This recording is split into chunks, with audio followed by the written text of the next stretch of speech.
Welcome to the Optimizing Beyond podcast. I'm Josh Negron, and this show's all about sharing lessons, ideas, and strategies that sharpen your thinking, strengthen your habits, and push you to grow beyond comfort zones. Let's dive in. Let's open with something that cuts through the noise. A Harvard-affiliated study in 2024 found that people with a higher gratitude had roughly 9% lower risk of death over 3 years. One habit and a 9% swing. I don't think that's just a vibe, that's a measurable advantage. I hear so often skepticism or cynicism around the practice of gratitude. And I get it, it sounds pretty fluffy for sure. But let me set the tone clearly. Gratitude isn't denial. It's a disciplined perception, or a change in perception. It's training your attention to see what's true and useful, especially under pressure. You're not pretending the hard things don't exist, you're choosing to notice what gives you leverage. And when you train your brain to see good, your life gives you more to work with.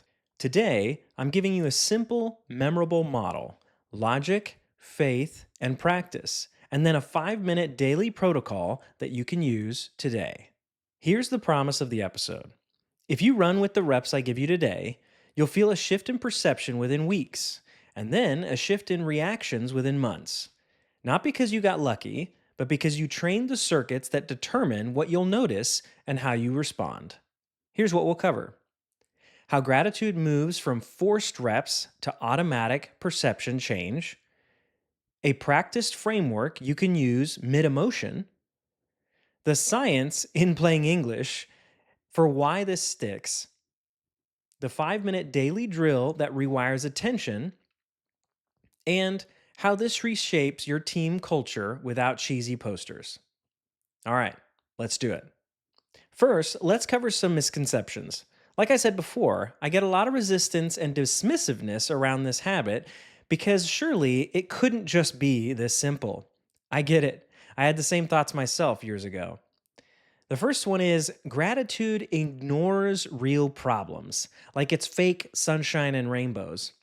It's that meme of the cartoon dog saying everything's fine while the building's just engulfed in flames around him.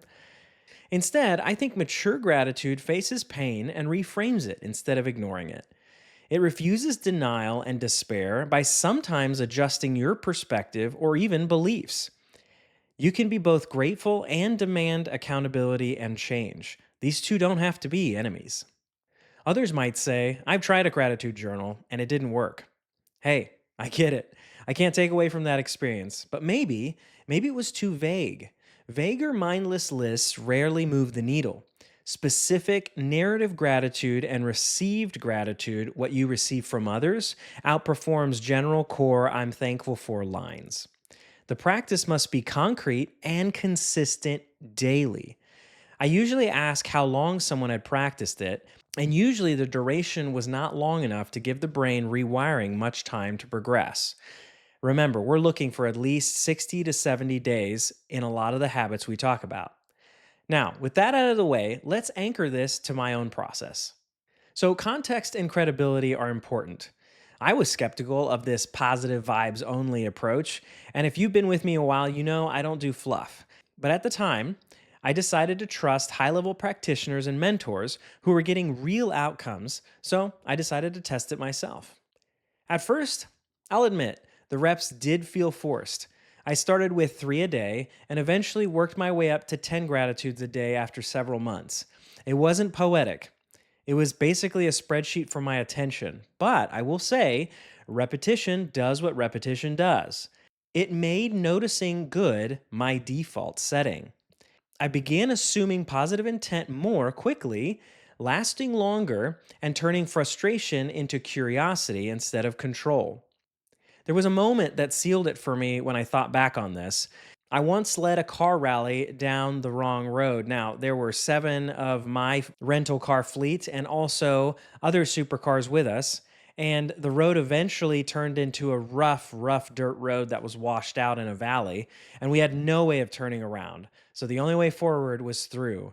And it was a horrible experience hearing all the rocks scratching the bottom of these lowered cars. And so we just kept plowing through until we got back to the road. and we're able to turn around and take the right way. So we damaged the cars a little bit. We wasted a good amount of time. And if you can imagine how that felt like anytime you make a mistake that you're responsible for leading others, you know what that feels like. You feel that familiar surge of shame. Two questions with a friend in my car named Greg helped me with. The first one was, did I do this intentionally? This seems like a dumb question because most of the time your answer is going to be no to this. But I do believe it's important to reflect on because shame doesn't care what the answer to this question is. So I think it's important for you to reflect on anyway. So my answer was obviously no.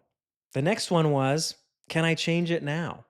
I can't go back and change it, but I can own it, recover, and repair. So it made me grateful for the graciousness of the team that was with me, and we were able to regroup. And by the time we went to dinner about 30 minutes later, I was no longer beating myself up about it. I definitely wished it hadn't happened, but I wasn't going to dwell on it, let it ruin dinner with all the people that came with us, and it ended up being a great evening. This turns you into a leader who learns. The emotions didn't just vanish, but they obeyed. And that was a huge shift for me. What starts as a discipline can transform into your default. Remember, daily anything changes everything, right? Here's a big idea: from logic to faith to practice. This framework is the backbone that helps when emotion spikes. Emotions have a tendency to crescendo much sooner than our thoughts and rationale, which is why I think it's so hard for many of us to think through our emotions. To help with that, run this 3 step loop. Number one is logic. Like I did, start by questioning the feelings. The first thing to do is ask that question: did I do this intentionally? And remember, it might feel dumb because the answer to this question is almost always no. But again, I think it's important to rehearse this question and answer it truthfully. No, of course I didn't do it intentionally. And this helps fight things like shame and guilt. And of course, the next question is, can I change it? And if the answer is no, or not right now, that helps you release it and move on to the next step. And if the answer is yes, that gives you the opportunity to take responsibility and act. Logic helps lower the temperature of the hot, spiked emotions. It doesn't get rid of them, but again, it subjects them under control. Number two is faith, renewing the mind on purpose. The idea of taking your thoughts captive. Choose one sentence of truth that aligns you with hope and reality. It's hard to remove something you no longer want to think about without replacing it with a truth. Here's an example for mistakes and failure: I'm learning and failure is feedback. Or, this closed door directs me, not defines me. These are two triggers for people of mistakes and failure, or closed doors and rejection. And instead, you can replace it with a truth that helps moving you forward. This isn't magic language, it's attention realignment. Remember, we talked about the importance of focus and attention in episode 3. The third one is practice. The reps build automatically in the background and compound over time. It's not linear growth, it's actually exponential. But you have to do it daily and you have to do it genuinely. Do 3 to 10 specific, unique gratitudes daily. Do it for at least the last 24 hours because that makes it very tangible and focused. The more broad they are, the more you will write vague, repetitive things like my faith, my spouse, my kids, my home, my job. I'm not saying you can't write those down, but if you do, make them specific to that last day. What made you thankful for those things specifically that day? That'll make you write something different about your spouse than you did the day before.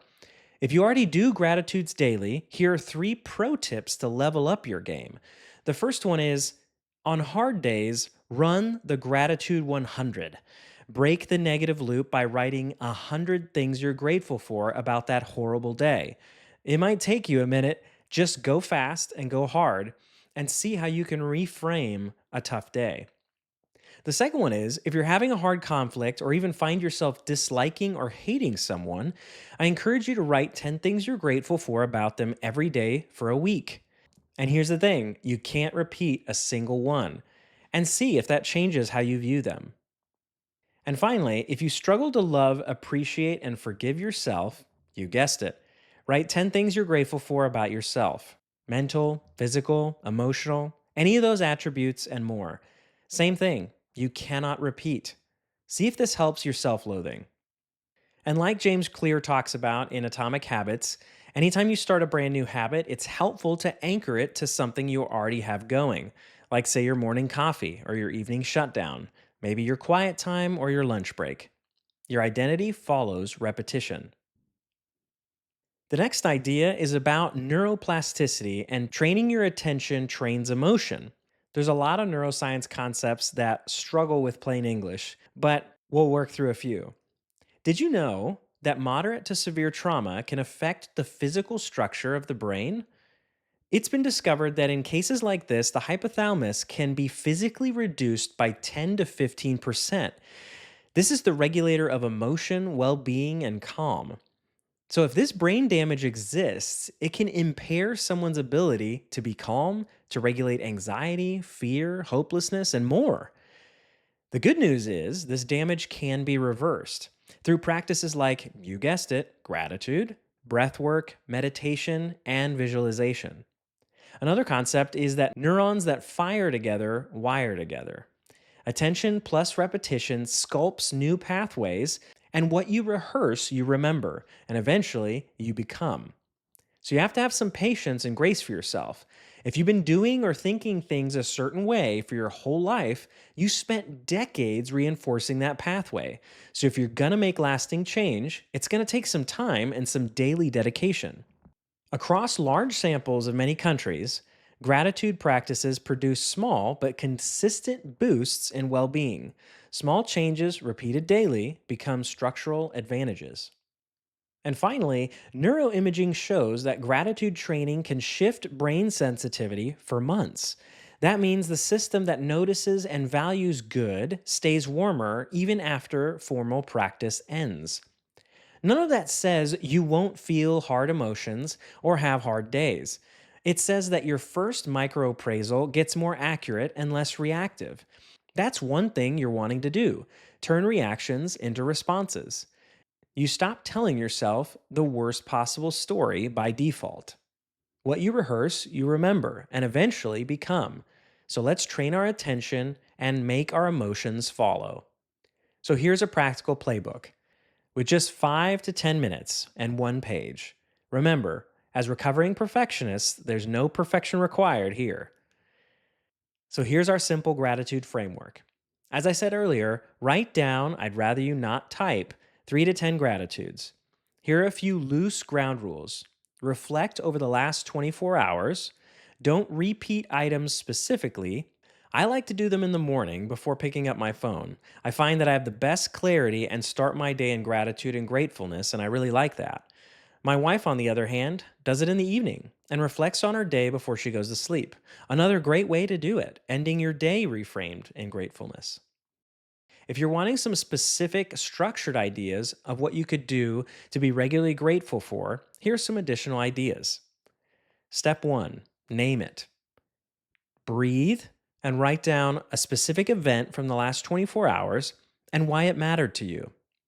For example, I had lunch with someone today, and that person slowed down, put their phone down, and asked about my family.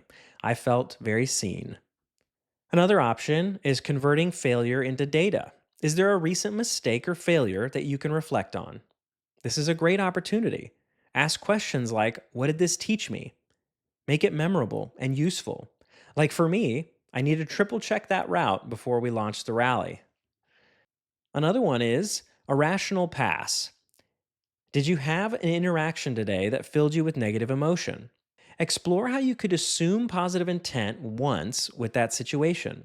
Ask clarifying questions before judging them, and even see if you can find a way to clarify it with them. Using the question we talked about last week, the hey, when you said X, it made me feel Y. Is that what you wanted me to feel? This is curiosity over control. And here's step four, the faith line. Write one sentence of truth or hope that you can rehearse today, like, I'm the kind of person who gives thanks and grows. And like we talked about earlier, the hard day override, the gratitude 100. Hey, we all have moments where we spiral. If you're spiraling, run the gratitude 100. Rapid fire 100 specific gratitudes. It doesn't have to be pretty, it's just designed to be a circuit breaker. And like we always talk about with optimization, remember small daily reps beat motivational spikes. Just do it every single day. If that means you start with 3, that's totally fine. I did. I didn't want to do 10. Just do 3. So let's do a momentum check. Let's pull that lens back. Identity goes into habits, which goes into character. Be the kind of person who gives thanks, then act like it daily. The boundaries still apply. Gratitude doesn't excuse harm. It keeps your perception clean enough to actually probably address it better, and curiosity helps us do that, like we discussed in episode 6. And for my leaders out there, teams mirror leaders. Remember that. If you lead with gratitude, your team will borrow your eyes. They'll assume goodwill, ask better questions, and spend less time fighting ghost stories. Gratitude fuels the curiosity that turns conflict into clarity. I truly believe this practice can make some tremendous changes in your life if you let it, but you just need to put in the reps to see the results.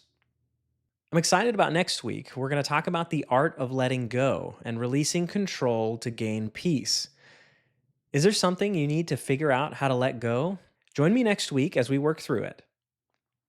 Thanks for listening to the Optimizing Beyond podcast. Remember, growth happens when you take action. So subscribe, share this with a friend, and most importantly, put what you learned into practice. Until next time, keep moving forward because daily anything changes everything.